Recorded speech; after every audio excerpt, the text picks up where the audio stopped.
اعوذ باللہ من الشیطان الرجیم، بسم اللہ الرحمن الرحیم۔ تمام حمد و ثنا اس پروردگار عالم کے لیے ہیں جو عالمین کا پالنے والا ہے۔ درود و سلام ہو محمد و آل محمد علیہ الصلاۃ والسلام پر۔ عزیز ناظرین، السلام علیکم ورحمۃ اللہ۔ اس پروگرام میں مسلسل جو گفتگو ہو رہی ہے کہ ماہ مبارک رمضان ہم کیسے گزاریں، اور بالکل آغاز میں ہی اس پروگرام کو اس لیے چلایا جا رہا ہے تاکہ ہم پہلے سے تیاری کر لیں، بقیہ جو ابھی بچے ہوئے دن ہیں اس میں ہی کم سے کم اس سے ان دنوں سے زیادہ فائدہ اٹھایا جا سکے۔ خطبہ شعبانیہ کے کچھ وہ حصے جس پہ فوکس ہم لوگ خاص کر رہے ہیں تاکہ ہماری اصلاح ہوتی رہے۔ آئیے کچھ اور بھی چیزیں ہیں جو آپ تک پہنچانا ہے، ملاقات کرواتے ہیں حجت الاسلام والمسلمین علی جناب مولانا سید صفی حیدر صاحب قبلہ سے۔ اگر السلام علیکم ورحمۃ اللہ۔ وعلیکم السلام ورحمۃ اللہ وبرکاتہ۔ اس خطبے کے ذریعے بہت سے پیغامات ہمارے ناظرین تک پہنچے ہیں کہ راتیں کیسے گزارنا ہے، قرآن مجید کی تلاوت پہ کتنا زیادہ فوکس، اور وہیں جو اپنے گناہوں کو ہم کیسے معاف کرائیں۔ اب اس کے بعد کی جو گفتگو ہے، وہ جو نبی نے بتایا ہے کہ ہم کیسے ماہ رمضان کو یعنی گزاریں ان دنوں کو، وہ اور آپ اس کو آگے بڑھائیں۔ جیسا کہ میں نے شاید اس گفتگو کا آغاز میں کہا تھا کہ حضور صلی اللہ علیہ وسلم نے رمضان مبارک میں کیا کرنا ہے یہ بھی بتایا ہے، اور کیا نہیں کرنا ہے یہ بھی بتایا ہے۔ اور عام طور پہ ہم لوگ رمضان میں قرآن، دعا، استغفار، نماز یہ سب تو جانتے ہیں تھوڑا تھوڑا، لیکن ہم یہ نہیں جانتے کہ اس رمضان میں خالی خدا کو یاد نہیں رکھنا ہے بلکہ خدا کے بندوں کو بھی یاد کرنا ہے اور ان پر بھرپور توجہ دینا ہے۔ حضور کے خطبے کا ایک حصہ اسی سے تعلق ہے، جو ابھی تک گفتگو کی ہم نے، اس میں تلاوت قرآن تھی، نماز تھی، توبہ تھی، استغفار تھی، توبہ تھی، استغفار تھا۔ اب جو خطبے کا حصہ میرے پیش نظر ہے اسی کے آگے میں چھوڑ نہیں رہا ہوں، کوشش کر رہا ہوں کہ ایک ہی جملہ صحیح، لیکن حضور نے جتنے پوائنٹس دیے ہیں وہ سب آ جائیں۔ گنے تو میں نے بھی نہیں ہے۔ ایک بات اچھی ہے، اب میں نے ابھی سیکھا ہے کہ اگر ہم کو نوٹ کر لیں، گنتی بنا لیں، چارٹ چھاپ دیں اور بانٹ دیں لوگوں کے درمیان کہ حضور کے خطبے کی روشنی میں رمضان کے یہ پوائنٹس ہیں، تو ایک اچھا کام ہوگا۔ اور شاید یہ کام ون چینل خود ہی کر دے، پوائنٹس بنا کے بار بار دہراتا رہے تاکہ لوگوں کو بار بار یاد آتا رہے۔ اس طویل گفتگو جو 15-20 منٹ کی ہے لوگ نہیں سنیں گے، لیکن اس چارٹ کو 2 منٹ میں سن لیں گے۔ اگر کیا کرنا ہے، کیا نہیں کرنا ہے، کیا نہ کرنا ہے، کیا نہیں، ڈو ناٹس، اور اچھا ہو کہ پڑھنے کو ملے اور سنائی بھی دے گا، اس کے ساتھ آڈیو بھی ہو۔ انشاءاللہ یہ کام ٹھیک کر لیں گے، کوئی مشکل نہیں۔ ون چینل بہت وسیع ہے ماشاءاللہ۔ اب اس کے بعد حضور نے جو فرمایا کہ آخری بات ہماری آئی تھی کہ اگر اس مہینے میں رحمت خدا سے محروم و مغفرت سے محروم ہو جائیں تو بد نصیب ہے، اگر کوئی گنجائش ہے تو میدان عرفہ جا کے روز عرفہ توبہ کرنا ہے۔ اب اس کے بعد شروع ہو جاتا ہے۔ حضور پہلی بات کہتے ہیں وہ ہم سے تعلق رکھتی ہے کہ رمضان کی بھوک اور پیاس سے قیامت کی بھوک اور پیاس کو یاد کرو۔ اسے یاد کریں گے تو یہاں بھی احساس ہوگا کہ قیامت کی بھوک پیاس سے اگر محفوظ رکھنا ہے تو ہمیں کیا کرنا ہے، اگر ہمیں جامع کوثر تک پہنچنا ہے تو کیا کرنا ہے، اگر جو اللہ نے ہمارے گناہ یہاں پردے ڈال کے رکھا ہے ان کو وہاں بھی پردہ ڈال لے تو اس کے لیے کیا کرنا ہے۔ اس طرح کی نہ جانے کتنی چیزیں ہیں جو قیامت میں جن سے بچنا چاہتے ہیں، وہاں کی گرمی سے بچنا چاہتے ہیں تو کیا کرنا ہے، وہاں کے اللہ کے باریک حساب سے بچنا چاہتے ہیں تو ہمیں کیا کرنا ہے۔ مثلا ہم یہاں لوگوں کو بہت باریک حساب نہ کریں، چسپ پوشیدہ کام لیں تاکہ ہم ادھر چھوٹ حاصل کر سکیں۔ یہ جو بات آپ نے کہی کہ یہاں کی بھوک اور پیاس کے ذریعے وہاں کی بھوک اور پیاس، تو وہاں مطلب کہ کیا سب کو بھوکا پیاسا رکھا جائے گا، یا فلسفہ کیا، یعنی یہ کیا معاملہ وہاں بھوکا پیاسا؟ جیسے یہاں کام ہے اس کو ویسے وہاں وہی کام بدلتے ہیں۔ اگر زکوٰۃ میں دینے والے کے لیے ہے کہ وہ قرآن مجید میں ہے کہ وہ آگ کے اور لوہے کے زیور پہنے گا، تو یہاں زکوٰۃ نہ دے کے جو سونا چاندی یا جو بھی بچایا تھا اسی نے وہاں شکل بدلی ہے۔ اگر قبر میں بچھو ڈنک ماریں گے تو الگ سے اللہ نے کچھ نہیں کیا ہے، ہمارا ہی یہی کام ہے جو اس شکل میں وہاں آ رہا ہے کہ بچھو بن رہا ہے ڈنک مارنے والا۔ ہمارے ہی کام ہے جو گھر میں اللہ کی جنت میں ہمارا گھر بنا رہے ہیں، ہمارے اعمال ہیں جو وہاں اینٹ سونے کی بن رہے ہیں، ہمارے اعمال ہیں جو وہاں مسالہ بن رہے ہیں۔ یعنی ایک نظریہ اور ثابت شدہ نظریہ ہے کہ انسانی اعمال ہی شکل بدلیں گے، اور یہ اس دنیا میں بھی ہے۔ کیا ہمارا پیٹرول انرجی سے نہیں بدلتا؟ بالکل یہاں بھی چینج ہے، وہی چیز ہے، کچھ الگ سے نہیں آیا. تو ویسے ہی ہمارے اعمال وہاں اچھے اعمال اچھی اللہ کی نعمت اور جنت کی نعمت سے بدلیں گے، اور برے اعمال وہاں تکلیفوں سے بدلیں گے. تو اب وہ حضور نے کہا آخرت کے بھوک پیاس کو یاد کرو، اس کا یہ مطلب نہیں ہے کہ سب بھوکے پیاسے ہوں گے، وہاں تو سیراب کرنے والے موجود ہیں جی، لیکن ہم اس لائق بنے کہ بھوکے پیاسے نہ رہیں. ہم اس لائق ہوں کہ سید سجاد کی دعا میں کہیں ہے کہ پروردگار میرے اوپر رحم فرما اور ہمیں قبر سے اوڑیاں نہ اٹھا. جب وہ یہ کہہ رہے ہیں جن کے ساتھ یہ نہیں ہونا ہے، ہمیں سکھانے کے لیے کہہ رہے ہیں، تو ہمارا کیا سننے والا. قبر سے نکلنا ایک مرحلہ ہے، میدان حساب میں جانا ایک مرحلہ ہے، کہ حساب کتاب کا پیش ہونا ایک مرحلہ ہے. بہت مراحل ہیں جو دنیا ہی میں ہم انہیں بگاڑ بھی دیں اور بنا بھی لیں. صراط سے گزرے گا کوئی برق کی رفتار سے زیادہ تیز گزر جائے گا، بجلی کی تیز، بجلی سے بھی آگے. اور کوئی لتھڑ پتھڑ کر کے چلے گا، کوئی ہاتھ پیروں پہ چلے گا، کوئی راستہ کر آدھا پار کر کے گر پڑے گا. یہ سب ہمارے اعمال ہیں جو وہاں یا ہمیں اسپیڈ دے رہے ہیں، یا ہمیں سست کر رہے ہیں، یا ہمیں گرا رہے ہیں. اب ماہ مبارک رمضان بہترین موقع ہے، بہترین موقع ہے کہ گناہوں کو بخشوا لے.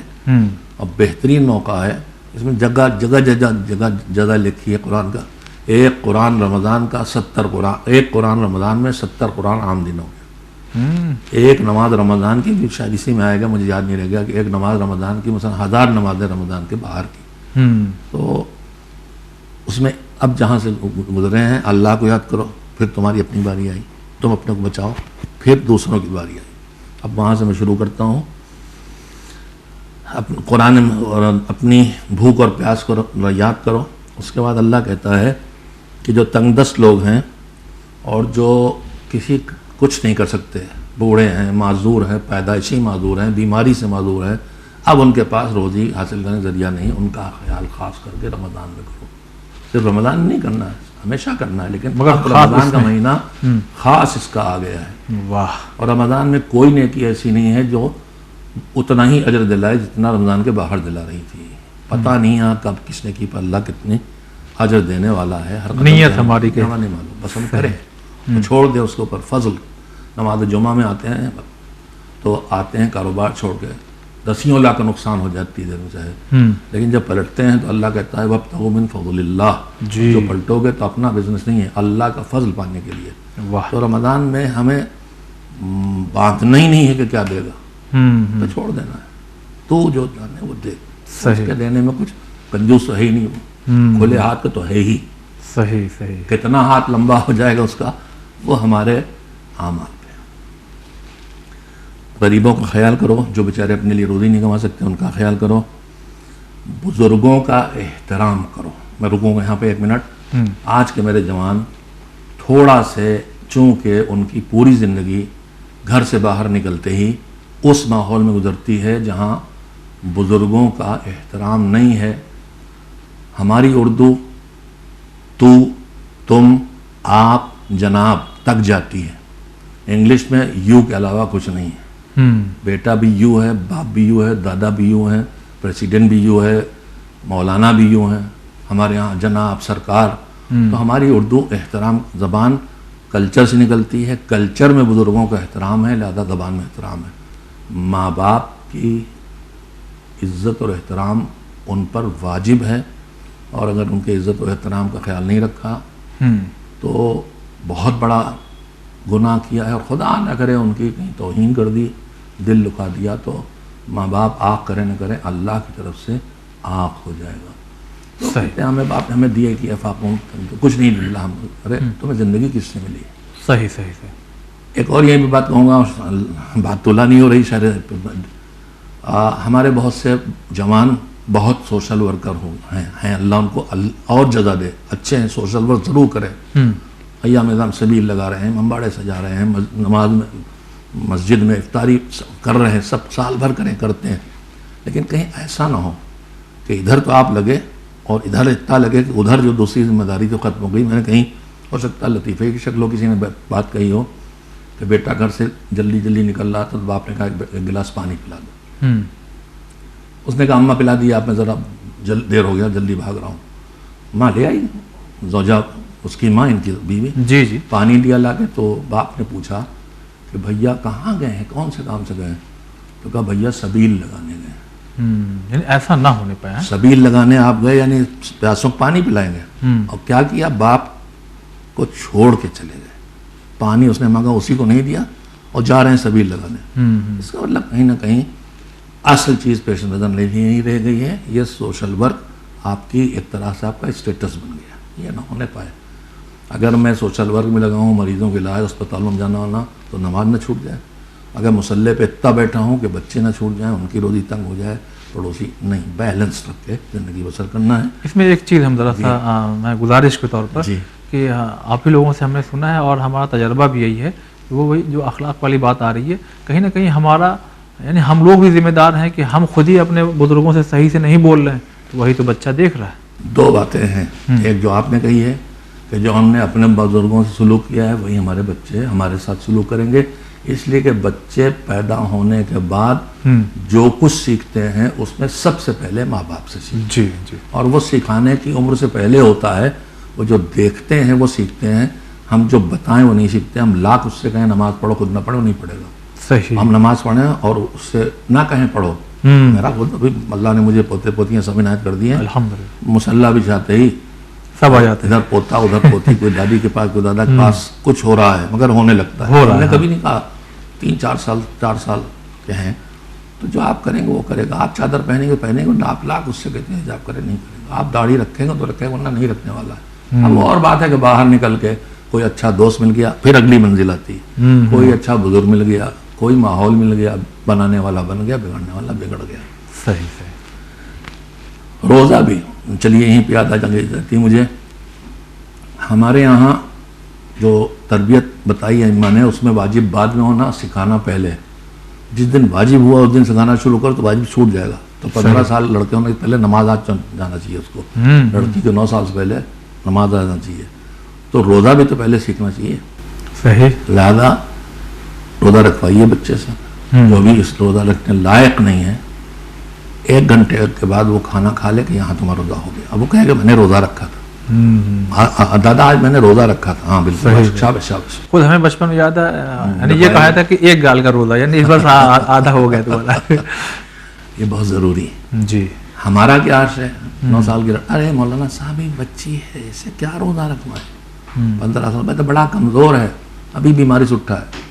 آپ خوش ہوتے ہیں جب سنتے ہیں کہ حسنین نے روزہ رکھا، بیماری سے اٹھے تھے، جبکہ ان کی نظر نہیں تھی، مولا علی کی، جناب فاطمہ کی نظر تھی، تو انہوں نے بیماری سے اٹھ کے کہا ہم روزہ رکھیں گے، اور حسنین کو ان کے ماں باپ نے منع نہیں کیا کہ بیٹا ابھی تو چھوٹے بھی ہو اور بیمار بھی ہو، نہ رکھو، رکھنے دیا۔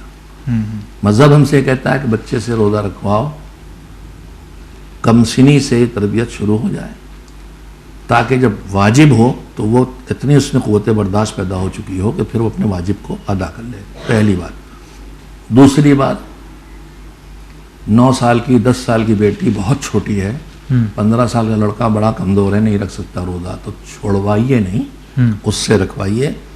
جب وہ نہ رکھ سکے، بھوک پیاس سے تشدید کھلا دیجئے، اور اتنا دیتے رہیے کہ وہ شام تک سے اس کا کام چل جائے، پیٹ بھر نہ کھلائیے۔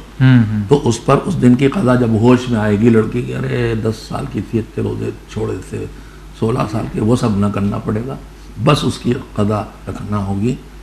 جو واجب روزہ اگر چھوڑا، قضا ہے، کفارہ نہیں ہوگا۔ آپ نہ رکھوائیے گا تو قضا بھی اور کفارہ بھی، یعنی 1 روزہ قضا کا اور 60 روزے کفارے کے، تو رکھیے اور یہی ایک بات یہ کہہ دیں کہ جسے مثال کے طور پر ہماری بیٹی گئی اسکول، ابھی 9 سال کی ہو گئی ہے، 10 سال ہو گئی، مثال کے طور پر گئی، چکر وکر کھا کے گر اڑ گئی ہے، باہر ایک دم پانی انہیں چھڑکا جا رہا، پانی پلاؤ اس کو، تو اب کل سے روزہ نہیں رکھنا ہے، یہ کریں، یا کہ بھائی جتنی دیر تک آپ رکھ سکتی اس کو ہو دے دیجیے پانی اور ناشتہ، ہاں، اور کہیے بیٹا جب تمہیں لگے کہ چکر آنے والا ہے تو بس کھا لو۔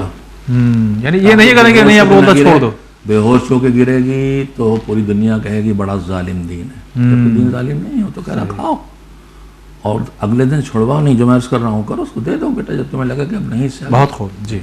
تیسری بات یہی کہنا چاہتا ہوں، ہمارے ہاں رسمیں بن گئی ہیں دین سے روکنے کی، ان میں سے ایک رسم کا نام ہے روزہ کشائی۔ یہ روزہ کشائی ٹھیک ہے کہ ہمت افزائی کے لیے آپ فنکشن کریں، لیکن بہت سی جگہ میں نے دیکھا ہے کہ ابھی روزہ کشائی نہیں ہوئی ہے اس لیے روزہ نہیں رکھیں گے، اور بالغ ہو چکے، واجب ہو چکا، جی جی تو روزہ کشائی کے چکر میں یا اسے محروم نہ کرو۔ جیسے اب شریعت یہ خواتین شریعت ہے، جیسے مذہب میں ہمارے ایک حکم اولی ہے، ایک حکم ثانوی، نماز واجب ہے مگر اسٹیشن پڑھو گے جان چلی جائے گی تو نہیں پڑھ سکتے، حرام ہے، تو یہ حکم ثانوی ہے۔ ویسے ہی خواتین کی شریعت میں حکم ثانوی ہیں، انہی میں ایک یہ بھی ہے کہ 40 دن کے اندر ہونا چاہیے، اوپر نہیں، 40واں 3 مہینے نہ لگنے پائیں، 40ویں میں امام حسین کی 40ویں کے بعد تک کوئی 40واں نہیں ہوگا، اور محرم سے پہلے 40واں، سب بدل لیتے ہیں، ہر طرح کام بدل جاتے ہیں بیویوں کے، تو اسی میں ایک کام یہ بھی ہوتا ہے کہ نامنل فاتحہ کر لیا جاتا ہے 40ویں کا، اور پھر بعد میں جو زوردار 40واں ہوتا ہے، تو ویسے ہی نامنل روزہ کشائی کر کے روزہ شروع کرا دی ہے، فنکشن والی روزہ کشائی آپ بعد میں کر لیجیے گا، بچے کی ہمت ہی تو بڑھانا ہے۔ صحیح صحیح۔ کمزوروں کا خیال رکھو، بزرگوں کا احترام کرو، لیکن ایک طرفہ معاملہ اسلام میں نہیں ہے، بچوں کے ساتھ مہربانی اور محبت کا برتاؤ کرو، دونوں طرف کا معاملہ، ادھر ادھر، تم بوڑھے ہو تو احترام ہی نہیں تمہارا، تمہاری ڈیوٹی بھی ہے کہ چھوٹوں کو اس سے ہمیں بہتر نہیں، ابک جہاں کہاں آگے مسجد تک یہ سب نہیں، پیار سے بٹھاؤ، آؤ بیٹا بیٹھو، آؤ بیٹا مجلس میں بیٹھو، محبت چاہیے ہر جگہ۔ رمضان میں خاص کر افطار میں آیا تو بھگائیے نہیں، صحیح اس کو کھلائیے افطار تاکہ وہ آئے اور روزے تک پہنچ جائے۔ اور کبھی کبھی ہم جیسے لوگوں کو اگر روزے کی وجہ سے غصہ آنے لگے تو اس پہ نہ اتارے ہیں، ہاں وہ تو بھی آیا ہی کہ بے قابو نہ ہو، رمضان اپنے اوپر قابو کرنے کا نام ہے۔ اس کے بعد خود پھر آیا کہ اپنی خاطر کرو، اپنا خیال رکھو۔ کیا خیال رکھو؟ اپنی زبان سے دوسروں کو جو نہ کہنا چاہیے وہ نہ کہو، اپنی آنکھوں سے تمہیں جو نہ دیکھنا چاہیے وہ نہ دیکھو، اپنے کانوں سے جو تمہیں یہ اپنا خیال رکھنا ہے، جی جی، اپنے کانوں سے تمہیں نہ سننا چاہیے وہ مت سنو، نہ سنو، اور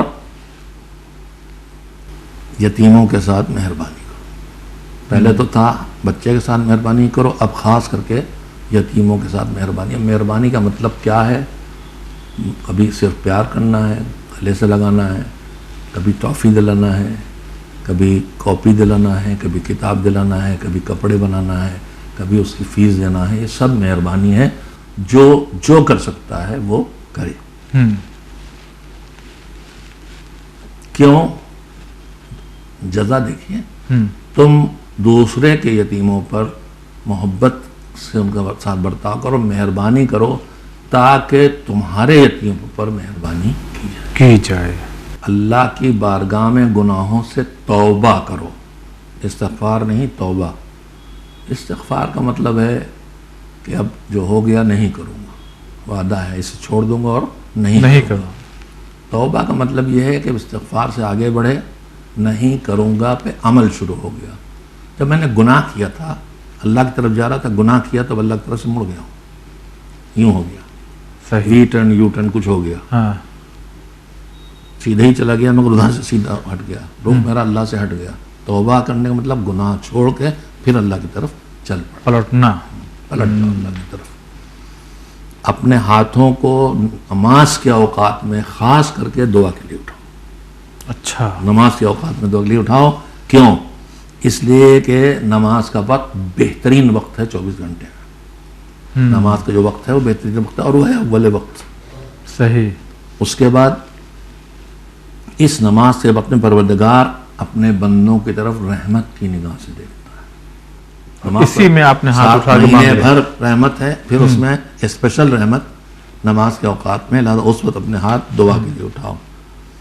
اور اللہ ان لمحات میں جو نماز کے اوقات ہیں اپنے بندوں کو جواب دیتا ہے، سبحان اللہ، انتظار نہیں کرنا، جواب مل جائے گا، اور لبیک کہتا ہے، ہم حج میں اس کو لبیک کہتے ہیں، جی جی جی، وہ یہاں پہ لبیک کہتا ہے کہ میرے بندے جو تو کہہ رہا ہے وہ میں اس کے لیے حاضر ہوں۔ جب اس کو پکاریں اور جب وہ دعا کرتے ہیں اوقات نماز میں تو اللہ اس کی دعا کو قبول کرتا ہے۔